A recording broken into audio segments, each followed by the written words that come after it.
Hey, good morning, good afternoon, good evening, and everything else in between. You are now tuning in to the Financial Griot with your host. My name is Lawrence Delva Gonzalez. I'm one of the three hosts that's always available.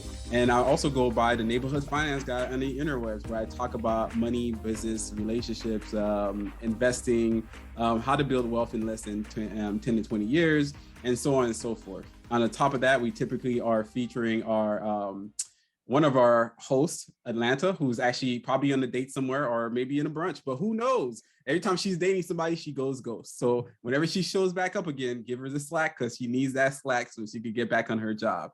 On top of that, we definitely have, along with myself, another person that's always here. So I commend her for being a better host in Atlanta. Lovely. Can you tell us about you? Hey everyone, I hope you are all having a good day. I'm super excited for today's conversation. I'm the CEO of 1159, where we help businesses unlock growth. And this is what I do day to day, running a consulting firm. And so I'm super excited, and I'm going to pass it over because we have a guest host today, Michael.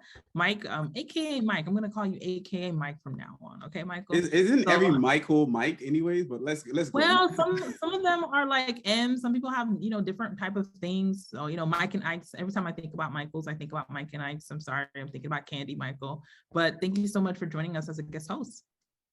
No problem. Name's Michael Theodore. I'm a career services professional at NYU, New York University. And here we have another person by the name of Ecclessiate Guerrier. Cle, would you like to say some more stuff about yourself? Yeah, I just want to say thank you to the Financial Griot for having me on. My name is Ecclessiate Guerrier.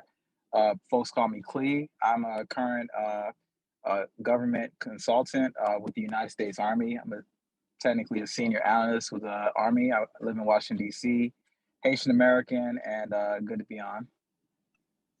One of those things I noticed, anybody that lives in New York, not New York, I'm sorry. Everybody who lives in DC is always a consultant or an analyst. At this point, you fit both of those things like completely. So I'm happy that you're on. And this conversation is gonna be all about aging parents into retirement, either going into retirement at the very beginning, during retirement, maybe even the ongoing concerns about how do family and siblings take care of parents throughout their retirement journey. So it's going to be a very challenging conversation because there's a lot of millennials right now who are in this crux where they're basically called the sandwich generation, where we have a lot of aging parents and maybe we have some kids and so on before it looks like there's a top bun, the middle part, and then there's a bottom bun. So we're basically, in this little section in which a lot of our parents are depending on us as a retirement plan. With that being said, that's a lot of pressure. Especially with price inflation, especially with everything that's going on in society today. And I think it's very interesting that we're going to have this conversation. So we're going to challenge Cle to tell us a little bit about his experience with his parents. I know your parents just got into retirement. Can you tell us a little bit about how it kind of went before they got into retirement or their transitions and things like that? Yeah, my parents were pretty much forced into retirement as a result of combination of age and wear and tear on their bodies, and I would say the pandemic. So my parents have always been working for as long as I can remember, and my mom, she was a certified nursing assistant at a nursing home. My dad, at one point, he worked in construction, but he had an accident sometime during his prime working years, had a workers' comp lawsuit, got some settlement check out of that. But after that point in time, my dad ended up just doing little small jobs. His most recent job was a sky cap at Fort Lauderdale International Airport. And he just stopped coming. That's how he went into retirement. He just stopped showing up. Yep, he just stopped showing up. And it was one of those things where I'm like, there are proper ways to do it, but he just stopped showing up. My mom, she had hip surgery about 6 years ago, 7 years ago, had hip surgery, but then she has a lot of what you would call pre-existing conditions for COVID that make her high risk. including the hip surgery, her age. Both my parents are diabetic. So my mom was very worried about COVID, being that she worked in the healthcare industry, and she ended up getting COVID as a result of working in a nursing home. And ever since, she just never went back to work. And that's how she went into retirement. Dang, that's everybody's heading to retirement that way, because it's the same thing as my mom. I think she worked at Walmart. So she was one of the accounting or in the back office. So at some point she just felt like she was getting tired. And I think without a plan, eventually your body retires you. I think that's what we're going to see especially with a lot of Black and brown communities. There's a lot of parents getting to that age where they thought they might have been working until the end of days, but they realize that their bodies, have given out, especially through multiple surgeries, or even to the point where you just get frustrated with going there. We've seen recently, as far back as last year, where people got into what is known as the Great Resignation. Over 4.5 million people voluntarily left their jobs for whatever reason. The majority of those people tended to be boomers, either because of the whole pandemic, ready to retire, just basically tired of going into work and the back and forth. With that being said, what challenges did that present for them? Or were they ready financially? I guess that's the first question. Are they ready financially? And what challenges did they have to do they have to fix that, or what did they do? Well, as far as being ready financially, when you look at the general statistics on, and you know this better than me, but on what it takes, how much money you should be making, or you should be bringing in on an annual basis to live comfortably in retirement, I would say no. The good thing with my parents being Haitian parents is they've pretty much always lived below their means, so they don't need much. And myself and I'll say I kind of galvanized all my siblings, because I saw this coming about 2 years ago, and we started developing like a plan on what it was that my parents would do, because my parents started talking about the possibility of moving from Miami to Tampa, which is where my 3 siblings live. So it was like, okay, so what is that going to look like? What is the day-to-day going to look like?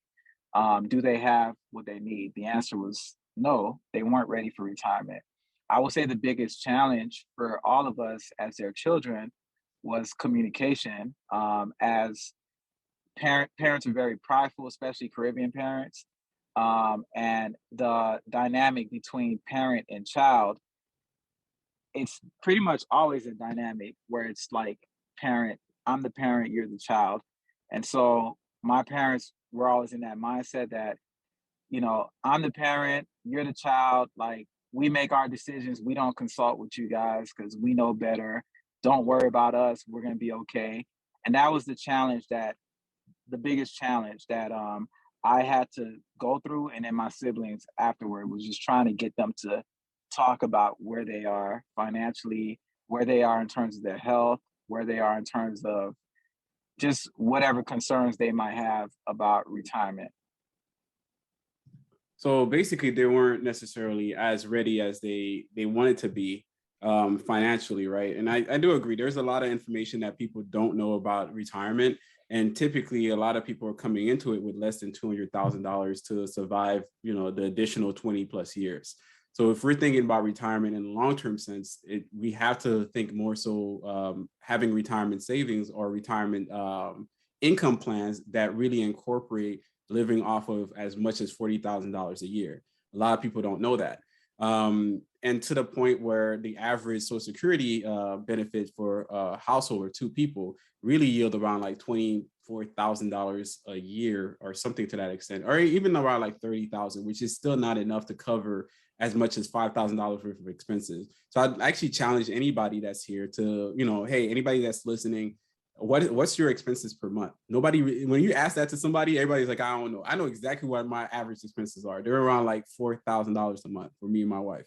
That's all we always do. But if you can't off the top tell me what that is, that means your expenses are running away from you. You haven't been logging, you haven't been tracking, you haven't been paying attention.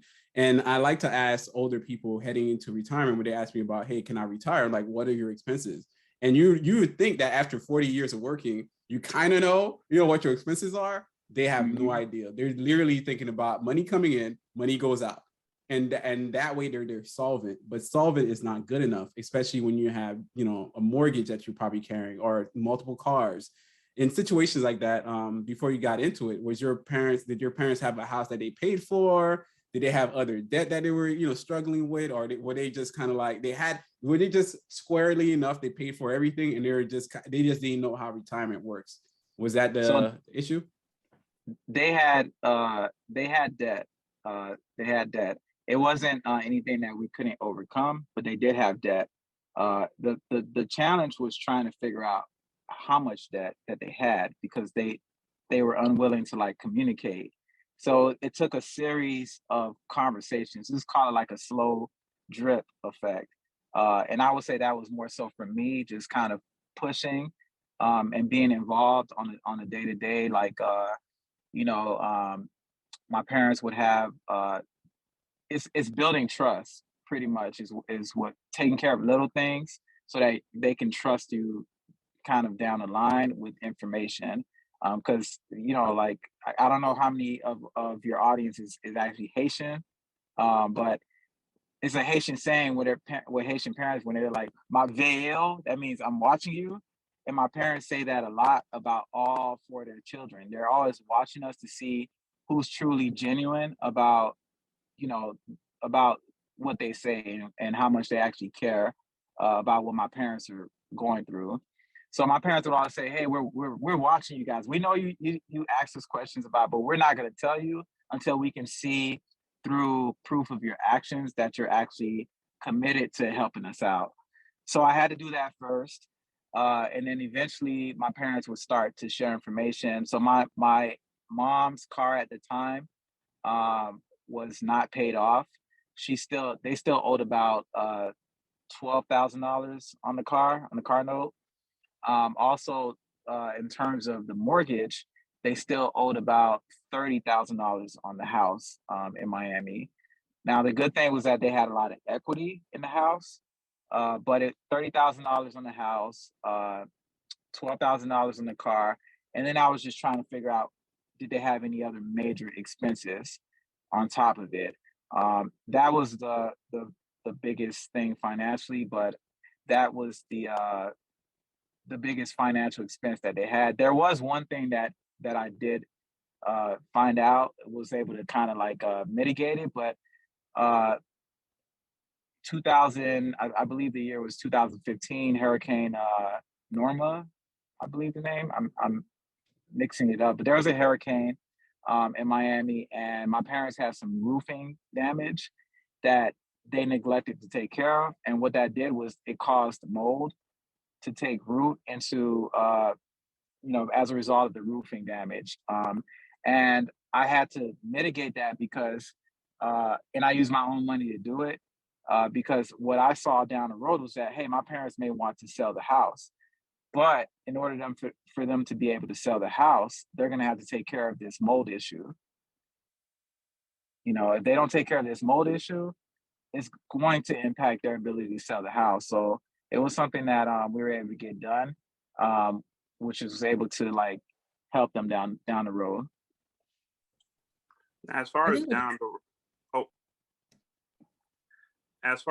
the road goes, Clee, in terms of helping your parents sell the house, speak to why that process in itself was important, especially when it comes to their retirement plans. Well, the equity that they had in there. Okay, so my mom told me that she had about $12,000 to $16,000 in her 401k, which is like, that's nothing. That's less than what people can get in their 401k on a yearly basis if they max it out. So she had over the course of her 30 plus years of working, she only had 16 grand in her 401k. My dad had zero, no 401k at all. So for my parents, it was very incumbent upon them to take advantage of the equity that they built up over the 30 plus years in their house and maximizing the equity, being able to sell the house for as much as they could possibly sell it for, especially with the housing market the way that it is now. It's very lucrative for people who are selling. And also tax-free. So there's something to be said about that. So I'm gonna drop a little bit of information here for anybody that's listening. So basically the government set it up that if you sell a home for a profit, if you're single, the profit itself of $250,000 up to $250,000 is tax-free. That means if you made a profit of that, you're not paying taxes on upwards to 250. If the profit is more, you'll pay taxes on the additional amount. On top of that, if you are a married filing joint couple, you're also entitled to up to $500,000 on that property. So $500,000 on any property that you had and held for the totality of 40 years, that could be a nice little lump sum and a great opportunity for families to consider to downsize their homes or their housing situation, because that's going to give them that extra funds and extra resources to maybe buy something smaller, pay it down completely, and also use that money to pay down other debts, and also set up that other money to create almost investable assets so that the family could live off of. So it's very interesting that Clee even said that he had to pay into that, fixing that issue, mitigating that issue, because ultimately, if your parents don't have a retirement plan, turns out you're the plan. The family has to plan it together. At some point, that's just the only thing that happens. So I do want to kind of kick it back to the other hosts here and really ask them, so how's your situation with your families and their retirement? I'll start off with Lovely. Unfortunately for me, my mom had to retire at 18. She had a massive stroke, essentially that left her with left side paralysis and unable to get back into the workforce. And there's certain things that she could probably still do, but there's like that mental block of like, I used to do this, right? So I'm not gonna, my mom's always on computers. She knows how to use computers as well. I'm like, there's so much other things you could be doing with this, but it's like, nope. So she kind of had already like, hey, I used to own my own business. I used to do work in the nursing homes and take care of people. I'm not active. My mom's a very active person. She wants to do those things. So 18, straight off the gate, it was like, we had a house, we had cars, all this stuff. And it was just like, at 18, I had to figure out like, what does that look like for my mom? Thank God she had some things right in place.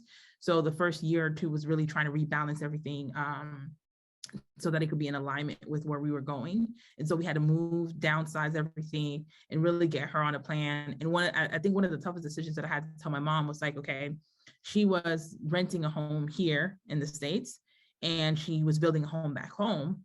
And I'm like, you're gonna spend half and half.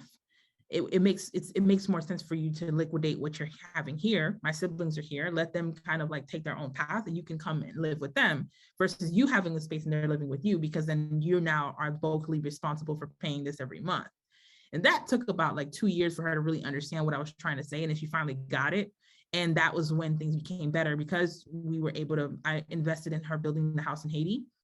She has a small like gate, which is like a small storefront in Haiti. So it does bring her residual income. And doing small things like that really was like, really made it like, this could have went really, really bad. And even now, second half, I know that if her health ever deteriorates, I'm not going to be flying to Haiti every month. I have to understand that there must be a possibility of her having to transition being full-time here versus majority of time in Haiti. So that's like the second half of the plan that I'm working on. And then I have my dad that, because I'm his oldest and I'm the only kid in the US, it's not said, but I am his plan. It is never talked about. It's never addressed. I'm working on the papers for him to come to the US. He has other kids in Haiti, but I know if God forbid my dad passes away tomorrow, I'm responsible for that funeral. I'm responsible for everything else. If my dad cannot work, or if he's here in the States, he has brothers, but it's, truth be told, it's in my pockets, it's in my bank account. So one of the things that I'm working into the next couple of years is really creating a structure for a father that I don't necessarily have this big relationship with, but I know that there's like this underlying tone of like, if anything major happens, I need to figure out where I'm going to find $20,000 to make a funeral happen and all this other stuff that comes along with it, right? And I don't want to wait until something happens and I'm like, probably gotta have to do some transfers. Can I get some equity in these IPOs anytime sooner than necessary? Like, it can't work that way. I actually have to have like a real streamlined place that I can quickly get access to those things. So I'm thinking about those things further. But because of my situation with my mom, I viscerally know how like your parents not having a retirement plan or contingency plan if things go not as planned, because you think you're going to work until 65. My mom had a stroke at 39. So there's so much different things that when you really think I'm 18, having to deal with big, I had become a parent overnight to my siblings. I had to be up at 5 o'clock in the morning, taking all the things my mom used to do that I didn't realize she was doing. Now are falling on me, and I'm still like first year into college. So I think people need to also think about not only just like retirement, but like what happens when you're first into early retirement because of health issues and other dynamics. And so I'm very cautionary with all my friends now that they're having children, but they don't realize that if your parent, goes to work and they slip and fall and they can't ever work again, that becomes on you. So I know we're talking about long-term things, but you have to think about the things that happen that are not within your control. And so those are the things that I've always had in my forefront of mind, but it's very taxing. And so I'm working on my dad's stuff now. I have a budget for my mom essentially now, and she has her own money. And I had to tell her, like, you're asking me for $300-400. You get $1,300-1,400 a month, but you're in Haiti. You're not paying rent. You're not paying anything. What are you doing with this money? What are you doing this for? Like, have this real conversation. You're getting hardcore on your mom out here trying to say you can't get this money. Yeah, I had that conversation. What happened is like months later, she told me, okay, love, so, I understand what you said. I actually saved $5,000 this year. I was like, see, she was able to get a car. So now there's other things that she was able to do in Haiti because I put that pressure on. I'm not your bank. I'm not Bank of America. I'm not Wells Fargo. I love you, but I'm really trying to get our family out of a generational pattern.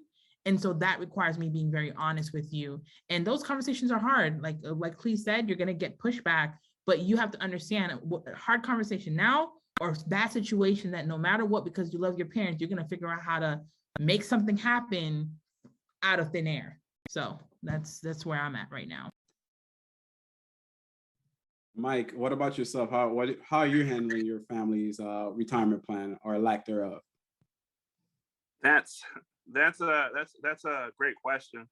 I'll be honest, in terms of like the retirement plans, I haven't really been engaged in the conversation.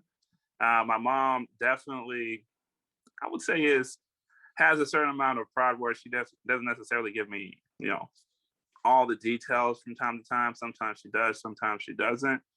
But one of the things she is doing now, she's buying land in Haiti.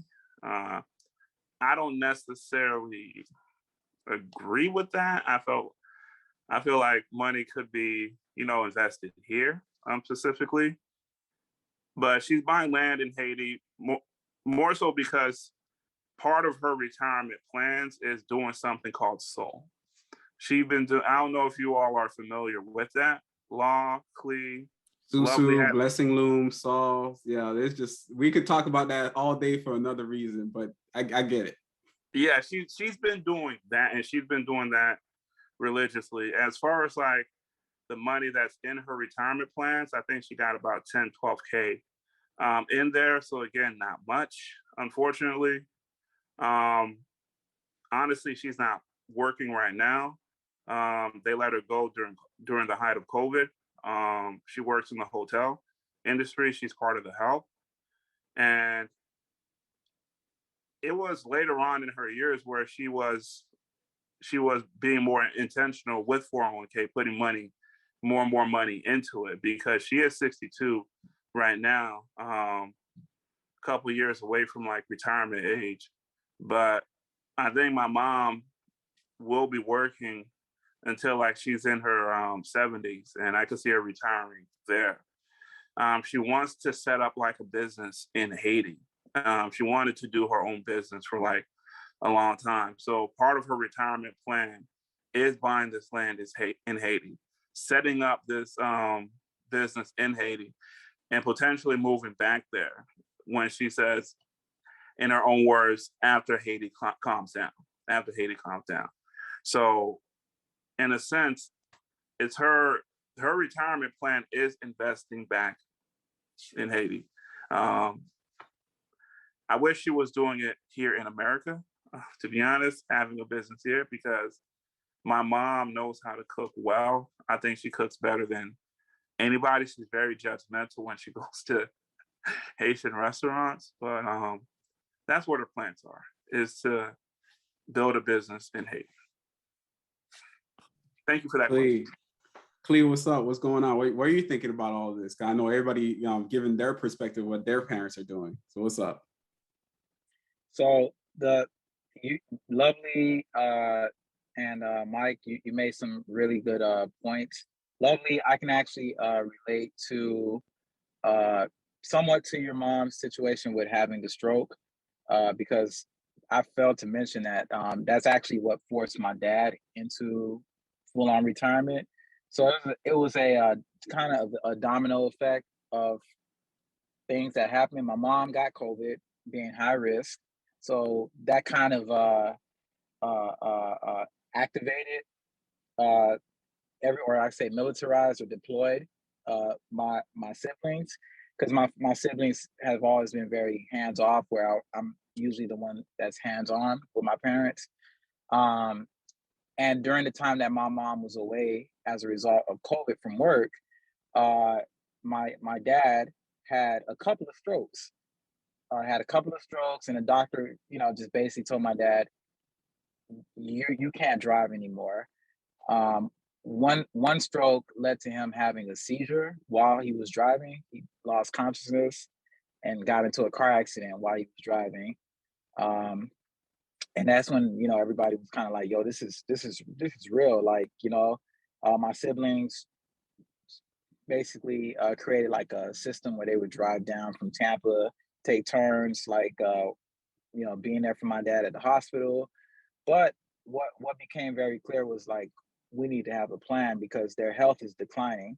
Um, their health is declining. We're in the prime of our health, but we need to have a plan because this can't continue. Like, Mike, as far as like your situation with your mom, um, you know, she has a plan, or she has somewhat of a plan, but some one of the children, whether it's yourself, Mike, or one of your siblings, you guys have to push back. You have to have tough conversations with your parents. It's like, I get it, you're the child, just like Lovely is doing when she's able to check her mom and say, hey, you should be saving money.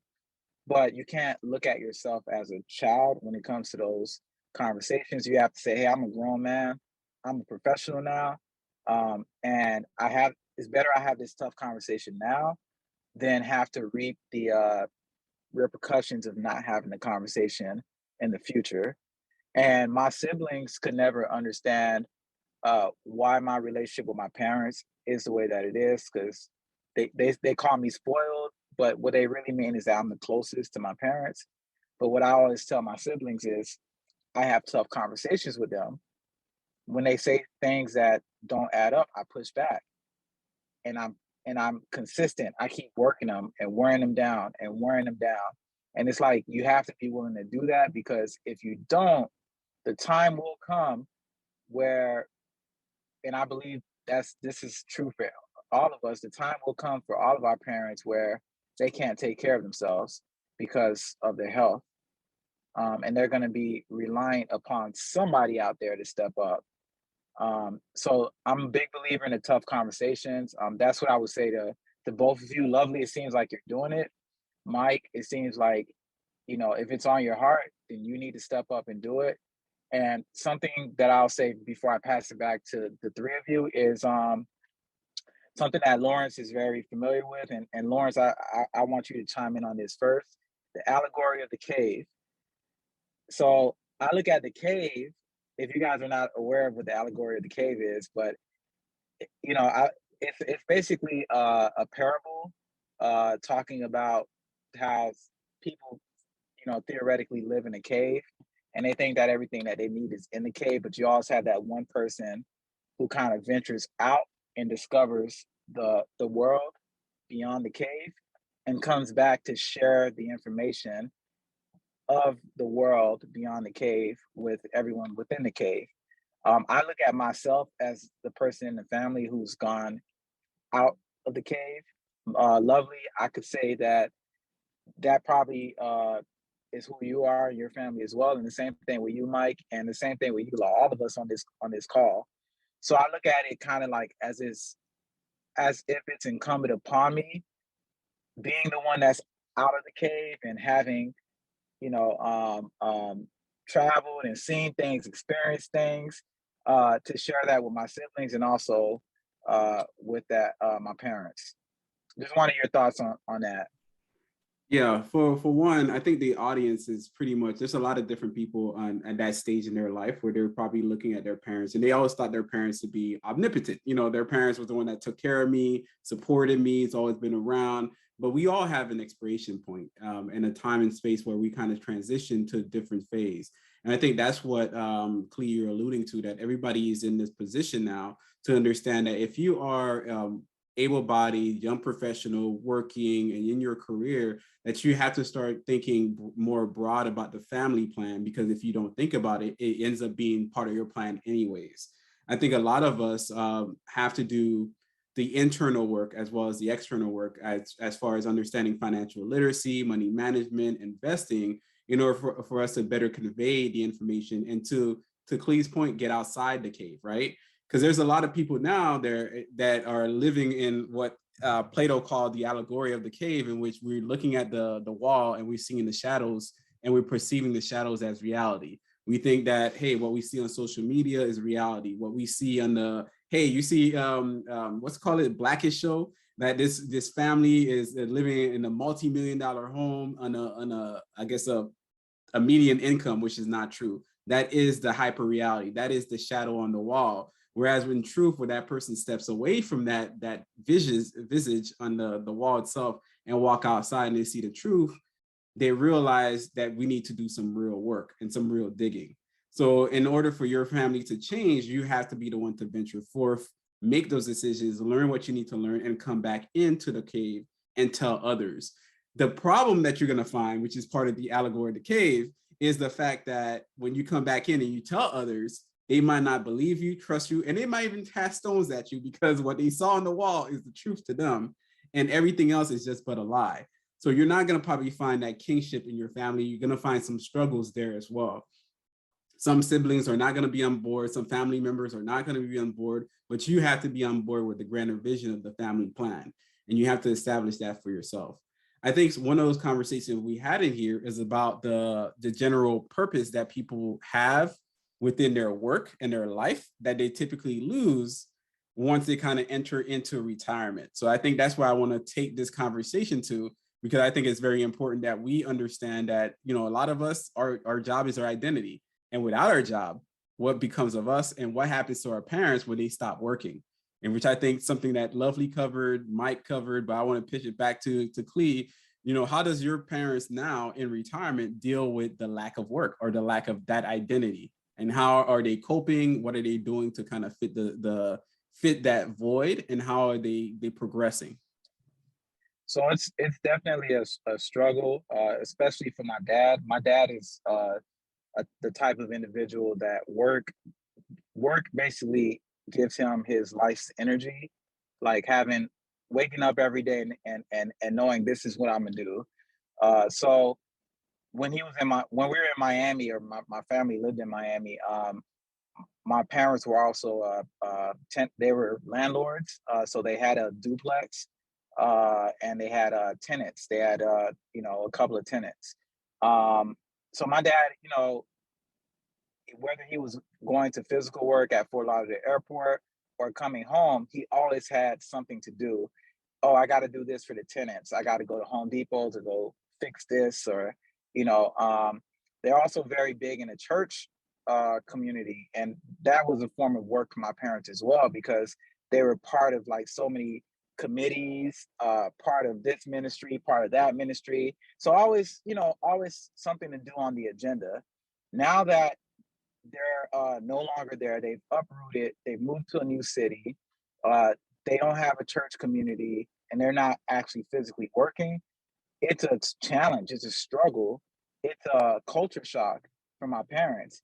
My dad one day even called me and told me that he was depressed, he was down.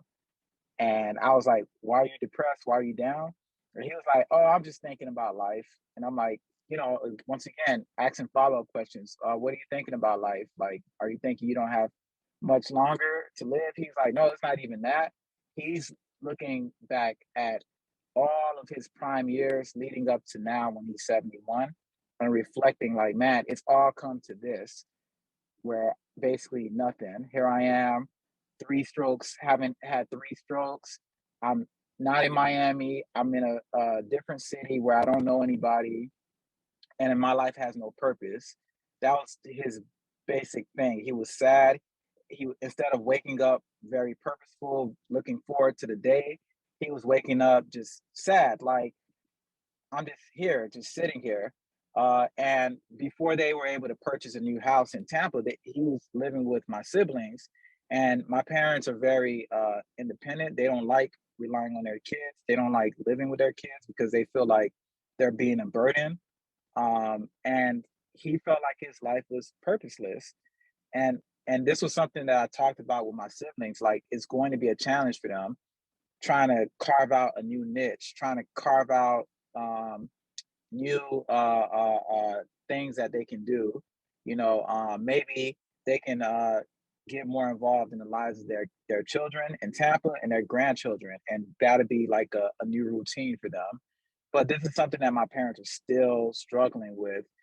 They just this past month, February, went to their homeowners association meeting for the first time. They attended that just to see where they can get involved. My mom just found a Haitian church nearby where she lives, just to see if she can start getting involved. But when you've been somewhere for 40, 50 years, and you've been doing something a certain way for 40, 50 years, to all of a sudden leave that and go to a foreign land, it's a challenge. And so, yeah, it's definitely a challenge across the board for my parents, trying to figure out what to do to give them purpose. And one thing that I did bring up to them is it's okay to still work. The idea that you have to completely stop working in retirement, I think is a fallacy. You can still work, do something like, just something like, just to give you a purpose of doing something on a daily basis, even if it's something like just to be around people, network, those types of things. So I did bring that up to my dad, especially because he's the type of person that needs to be around people. He needs to interact, and that gives him purpose. If he doesn't have that, he ages rapidly. Wow, I think you mentioned so many good things, and I think that's like the evolution of our lives and reinventing ourselves. And so I'm going to piggyback though and draw Lawrence in, because Lawrence was the only one that did not answer like what's going on with your parents' retirement and your perspectives, and you just flying under the radar. So we're going to circle back to you. We can go way to to throw that back in. Well played. You caught that. Okay, I was trying to see if anybody was catching that. Nah. As far as my parents themselves, because obviously I recently got married, so I picked up an extra set of parents. For the first time, I got 2 other parents, so I got 3. My mom is retired as of 2021. Like I've stated before, that entire pandemic actually changed her outlook on life. I think she just got tired with going in and out, or maybe she got into some drama. I don't really know sometimes because she don't tell me, but ultimately she quit and she jumped into retirement without a plan. I wish that she kind of like followed the plan, as far as working a little bit longer in order for her to reach full retirement on the Social Security benefits wise, because she's going to need it. I hope that she stayed along with it, but she did not. So that changes everything. On top of that, she has found like new purpose in, I guess, doing a lot more with the church. So she kind of clocks in over there as some kind of accountant for the church, as much as she feels like. So that's always going to be a thing. I think part of my family's, not just her, but also my aunties and whatnot, they wanted to build homes in Haiti and live there. But now with Haiti in this whatever turmoil that it's in, that's probably going to be perpetual. They don't really know what that's going to be. So they kind of have this open-ended, no plan type of scenario. For my other set of family members, they've also, my mother-in-law, she retired. So she basically stays at home. She cooks all the meals for everybody, so on and so forth. And that works out. And she also, does a lot more giving back at the church as well. My father-in-law still has a small business, but he'd been considering retiring as soon as like this year or next year. So that's going to be a major issue. So me and my wife have been talking about that, because in the end of the day, even if they have 100 stacks or even $200,000. That's not enough to cover a grand total of 3 extra people in retirement while we're still trying to build for ourselves in our own everyday life. We still need to buy a home. We still need to have kids. We still need to, I guess, evaluate how much kids going to cost us in our family. At the same time, start thinking about, okay, does my father-in-law or my mother-in-law, is their house paid off? If it's not paid off, it's going to cut into their savings. If it cuts into their savings, it's going to eventually rear its head to ourselves. So I think that's what people do, especially when you're young. You're like, oh, that's my parents. That's their situation. That's their problem. It is, and it isn't. That means the moment they stop having money, the first place they're going to go to is you, because that's just the way it comes down to. The Social Security itself, on average, brings in around like $2,500 per month. For a married couple filing jointly, that's how much it's bringing in. Generally, you're not getting more than that. But if that household is already spending as much as $4,000 per month, you probably have, on average, for Black boomers, Black immigrant communities, and so on and so forth, you have on average maybe 5 to 10 years until their actual savings run out. That's if you have that much. Some people have nothing at all. So I think it's very important for a lot of millennials to figure out their own money first, because if you ain't figuring it out, there's no way you could explain it to your parents that they need to figure out something, or there's no way you can incorporate that into a true family plan. Because if they're not prepared to deal with it, it's going to end up being your problem, and it's going to drive you into poverty as well. So you're better off, thinking about it ahead today. That's Lawrence, my. I wanted to follow up on that, Law. Like, go ahead. Because I talked to Lawrence, for audience. I talked to Lawrence a lot about my parents and his parents. I talked to all the fellas about this, but Lawrence, our question for you is, what was the experience like for you trying to figure out what's still owed on a house in Miami, and can you share, what you learned about what's still owed on a house in Miami? Yeah. Okay. The house in Miami is where my mom stays at, but she also co-purchased it with my aunt. So it's been a thing since the 90s when they bought it together. And I don't remember how much they bought it for, but it wasn't as much as it is valued today, to the extent that they still owe $40,000 on it last time I checked. So they might yet hold $35,000. It doesn't make a lot of sense. My mom has been pouring her life earnings into that house to pay down the mortgage, but it turns out some other people haven't been paying down their fair share. So we have about like 4 aunties stay in one location, or 4 sisters stay in one location, and the house is still, they're still making payment of $40,000. It's insanity. It doesn't make a lot of sense. And when I started asking questions about it, and when I started kind of like poking around, I did get some pushback, but I also got kicked out the entire family. So that's another thing. I don't mind saying it. It is what it is. I'm the black sheep. I'm the person that asks you the questions. I'm not going to just pump money into a situation just because you asked for it. I don't play that kind of game. I think it's very valuable that everybody sits down and make family strategies together that encompass the 5, 10, 20-year rule. So if you don't have that game plan, if you don't understand that, that's the first thing that you do. And when I asked those questions, there was a lot of pushback. People got really emotional because that's just what it comes down to. Where all I ask for everybody to do is do a simple exercise of what is your 5, 10, 20-year plan. And people don't want to do that. You will get that pushback. You will get at that allegory of the cave again that we talked about. When you go outside the cave, you come back and say, hey, just do this. People say, hell no, I ain't trying to do that. And you're supposed to just support me. That's not how it works for me. As far as paying off anything, I started at that point having a conversation with my mom about her personal finances. So I didn't get a lot of pushback from her. We probably have the same financial temperament. So once you kind of find somebody that understands something more than you do, you kind of default to them. So she defaulted to me as to what is the plan. So I've done a lot of research with her, the money that she has or didn't have, and found that it would have been very smart for us to purchase a rental property for her in order to bring in additional income in retirement. So we purchased one in Tallahassee, Florida, next to my alma mater at Florida State University. So that's supposed to be in the next, 5 or 7 years, could bring in as much as $1,000 per month just to kind of help out the family, support my mom in retirement. So at the end of the day, it's like there's nothing else you can do when somebody gives you like these lemons or lime and tell you to generate lemonade. But ultimately, you're gonna have to do something, because if you're not paying attention to your family's plan, you're gonna end up paying for it anyways in the long run.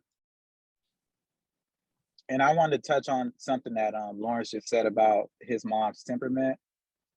His mom watches him, and she sees how he is with finances, which because she sees how he is with finances, she felt comfortable defaulting or deferring to him.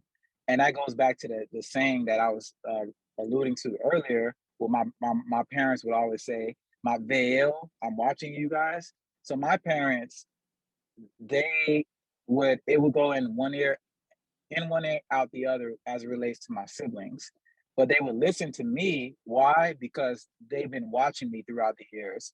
They see me out there like grinding, out there like trying to, make something for the family and achieve things outside and making smart financial decisions. And whenever I would talk to my parents about my individual. So first of all, I never asked my parents to bail me out financially for stuff.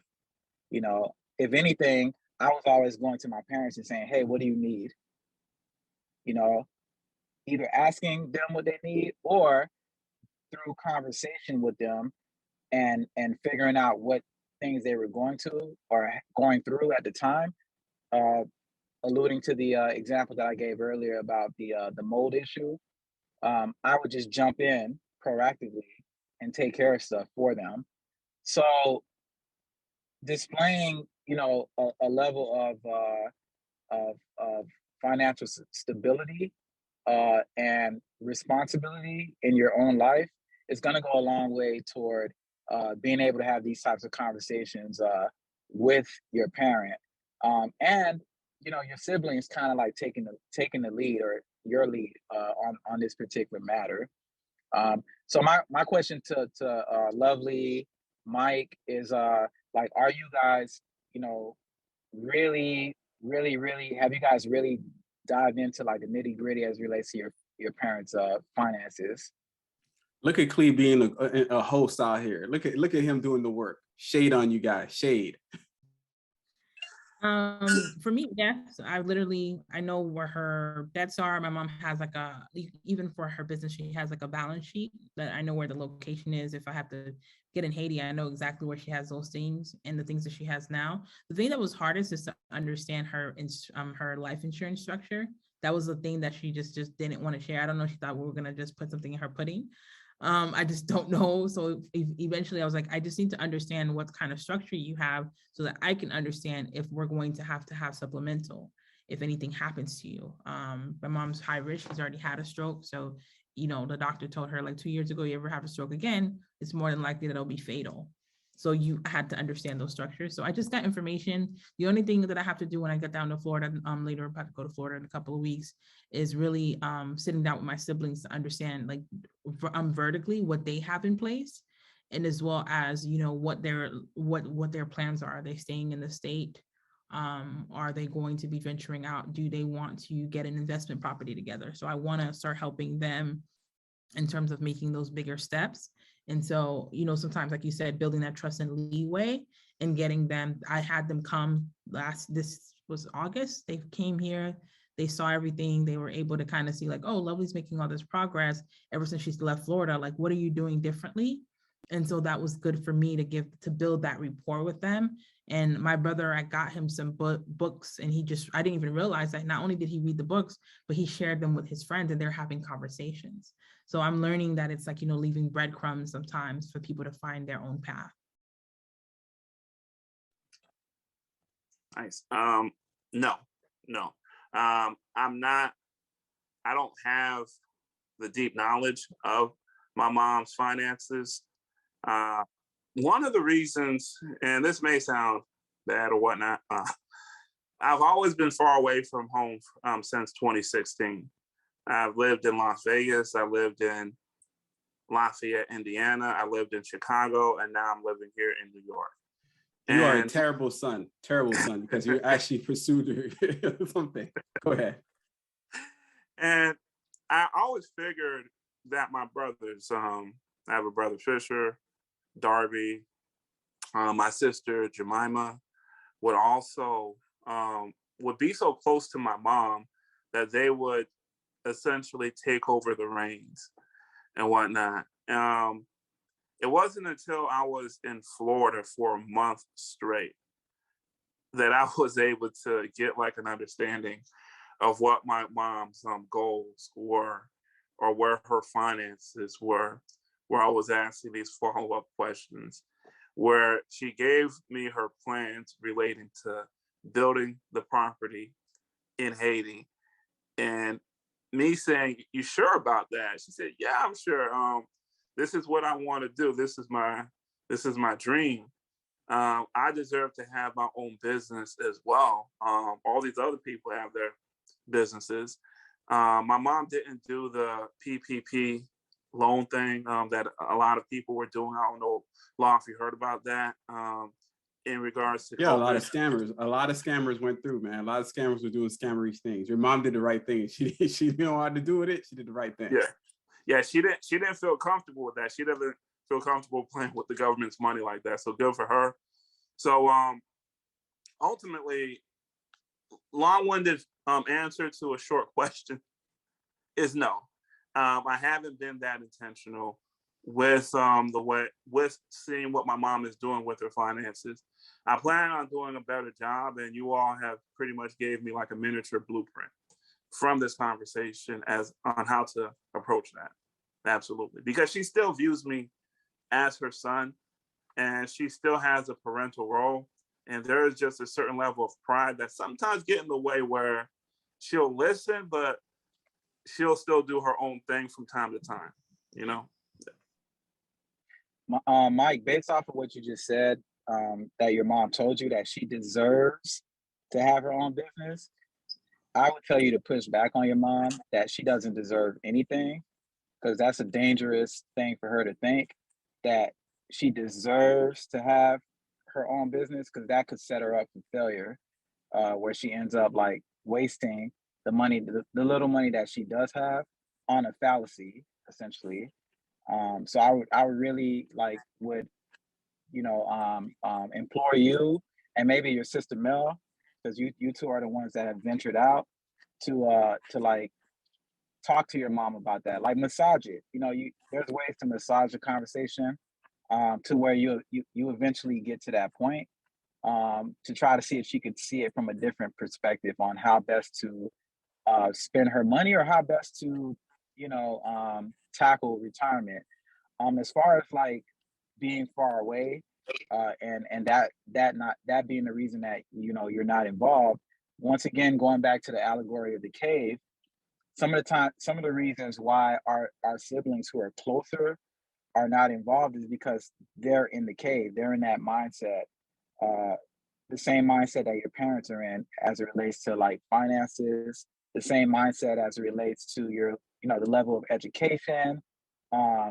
Just the cave itself, I look at it like our parents did their best with what they had to create a certain life and lifestyle for all of us. But I can't speak for you guys, but it wasn't until I left that lifestyle and left that environment back in Miami that I started to see, my eyes started to be open to other possibilities, other ways of doing things. And unfortunately, our siblings, because they've been in South Florida for so long and they've stayed in that environment, they're still stuck in that mindset, and that's why, you would hope that with them being close, they would help out, they would know what questions to ask, but they're dealing with their own stress, they're dealing with their own issues that comes with growing up in that lifestyle. And it's incumbent upon us who've ventured out to come back and share what we've learned being away from it. And I have a theory or a saying that I go off of, is that you don't need to be here to be here. And that's something I truly believe in. Like, I don't need to be there physically with my parents to feel like I'm there all the time. There's many ways for me to be present without physically being present. So that's something that I would, challenge you to do.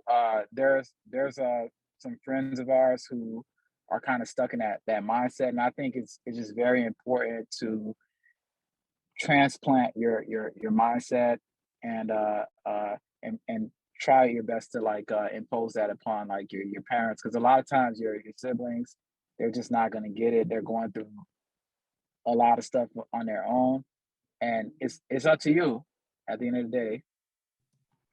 Yeah, I think there's something very important to be said about all of our experiences, from the people here or even the audience listening, is the fact that we have to be engaged in the life that we're living, be intentional about the life that we're living and the purpose that we're going to have.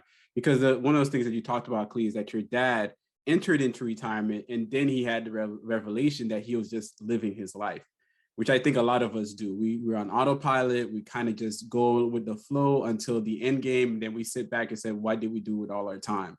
I think a lot of people are resigning today because they're considering what are they doing with their time, or what is their purpose overall. And I think that's very important to kind of tackle.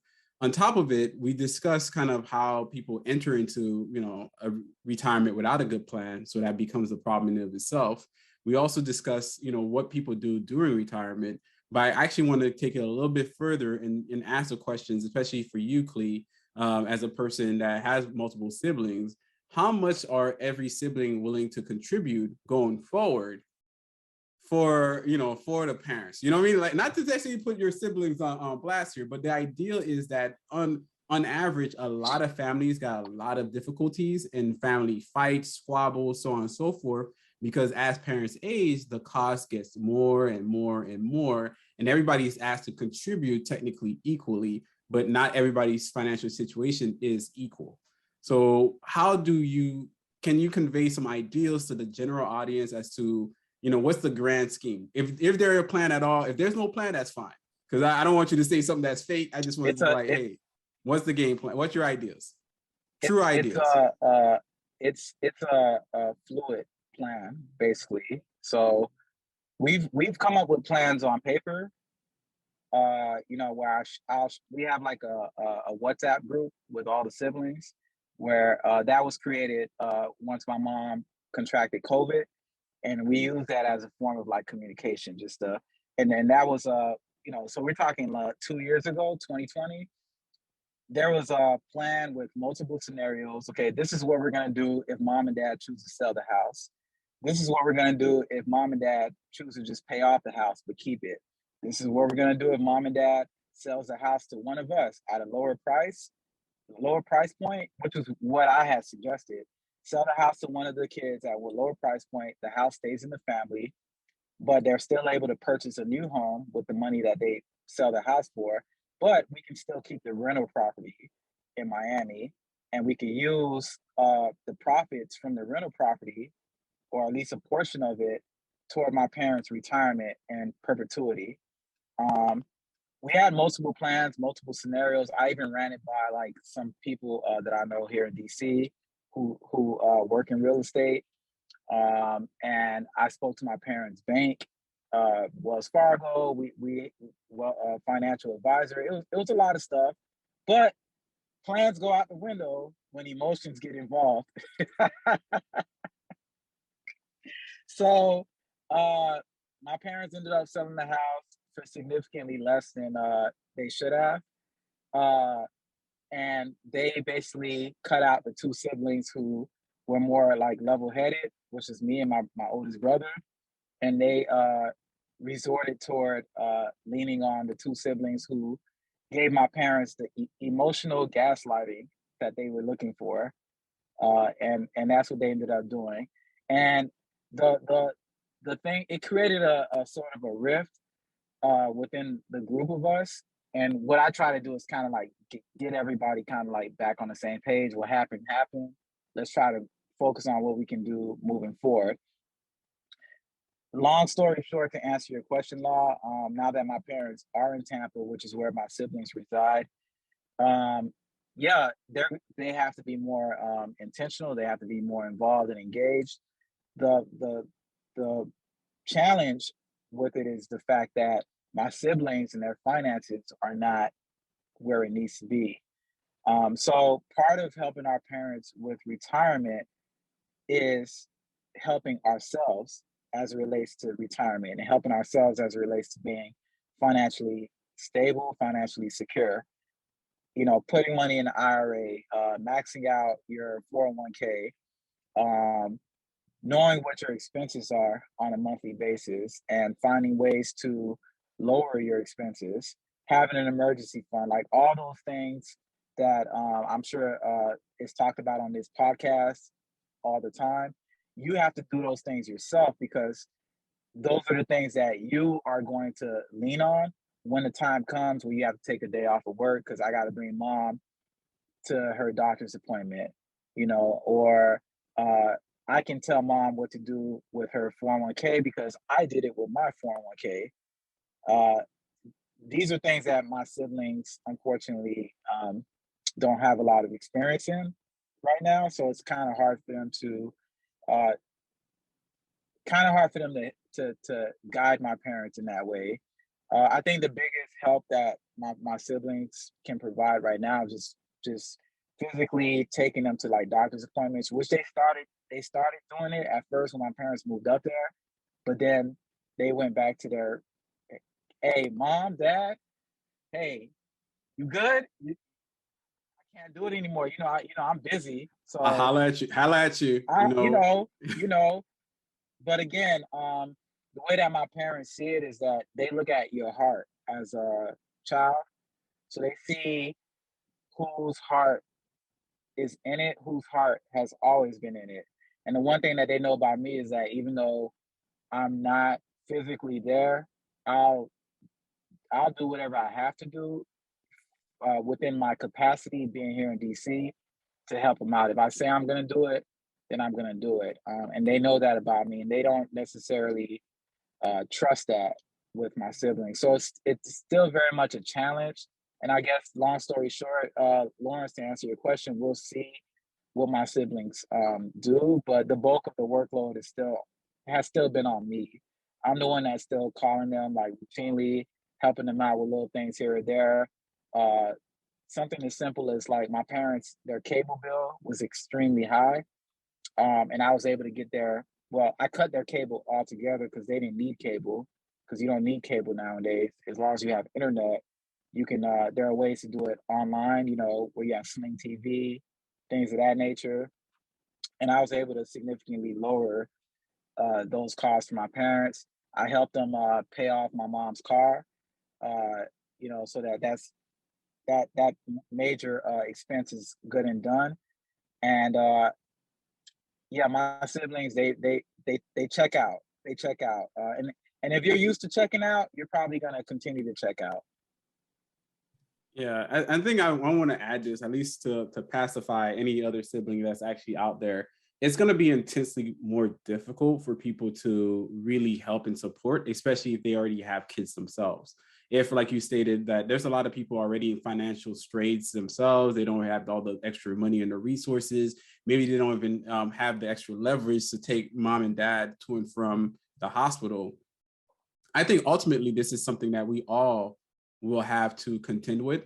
Everybody in the audience right now, you're going to have to contend with it at some point where it's going to be a bit much. So I think, at least from my point, to leave off this conversation with something that might be actionable for you is something that we discussed is one, first and foremost, take care of your own finances, because you cannot help somebody else if you have no idea what to do about this. So instead of just challenging your parents out of nowhere, hey, what about your retirement? I'm like, what about your retirement? How about that? How did you look at the person in the mirror and actually have a game plan? Do you have a plan with your money?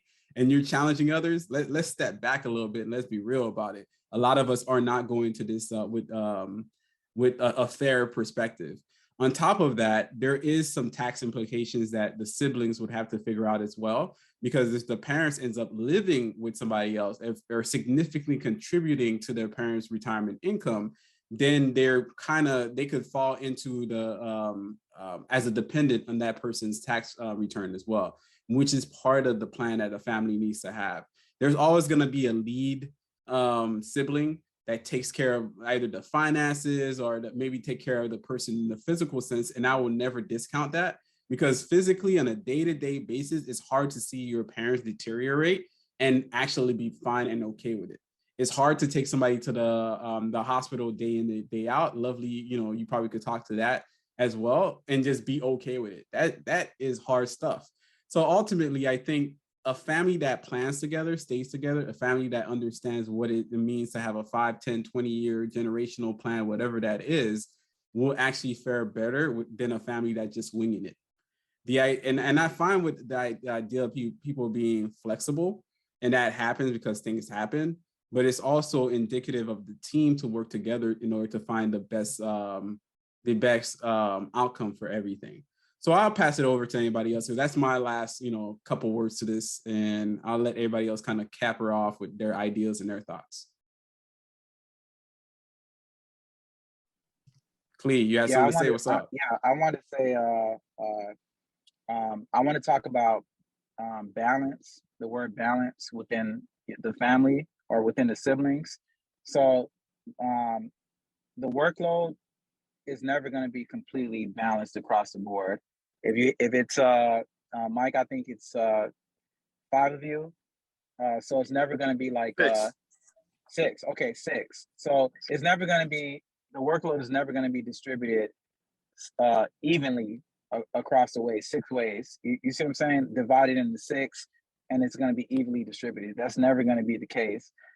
For me, balance is more people just doing what they're able to do. So if me in my capacity here in DC, if I'm able to handle 65 to 70% of my parents' needs, and then my other 3 siblings are able to handle the remaining 30% amongst them, then that's balance for me. That's kind of like how I look at it. Like, just do what you can. And I had some close friends of mine lose their parent, or one of their parents in the last 2 years. One of my close friends, she lost her dad, or close friends, plural, lost their dad in 2020. And I was very close to him as well, went to that funeral. And then another close friend of ours, one of our bros, he lost his dad last year, literally the day after I got engaged. And so my biggest message to everybody is, don't just honor your parents in death, honor your parents in life while they're still breathing. I get it that it's a sacrifice, but you'll wish you had made that sacrifice the day you lose them. So honor your parents, put in the work, and if that's what it takes to keep them alive and breathing a day longer, then it's worth it. That's how I see it. And the last point that I'll make is sacrifice, the idea of sacrifice. Our parents did a lot for us. And I talked to Lawrence about this a lot. Yes, their finances are probably, well, in most cases, as it relates to Black parents that are baby boomers, their finances are not where it needs to be to support a healthy retirement. But they did make a lot of sacrifices for us to be where we are right now, for us to be in a position that we are right now. In many cases, our parents, for those of us that are first generation born in the United States, our parents had to traverse from Haiti to the United States. They had to learn a new language. They had to learn a new culture. So they made a lot of sacrifices in order for you to do what you have to do now to run your leg of the race. So that's why I'm very big on all of us who are still in our prime working years, going as far as we can, acquiring as much knowledge as we can, doing the best that we can with our finances so that we can honor our parents while they're still here on this earth. Nothing to add. Clee just wrapped it up really well. I think everyone that's listening, find where you fit in and find things that you can do into your day-to-day life with your family. Nothing to add much as well. Well said, Clee. Well said, Lovely. If I were to possibly add something, just Do it with love. Do it with love.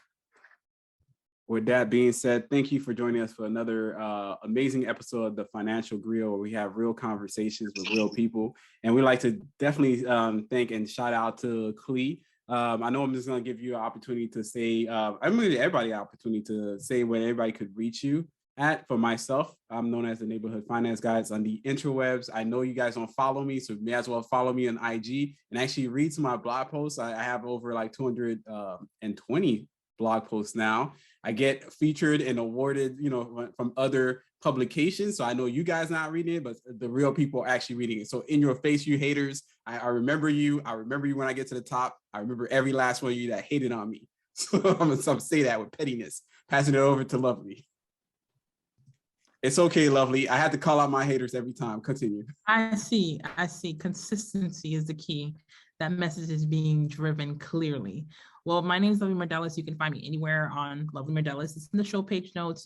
Specifically, please follow and connect with me on LinkedIn. I'm really trying to grow those professional relationships. I'm on Instagram.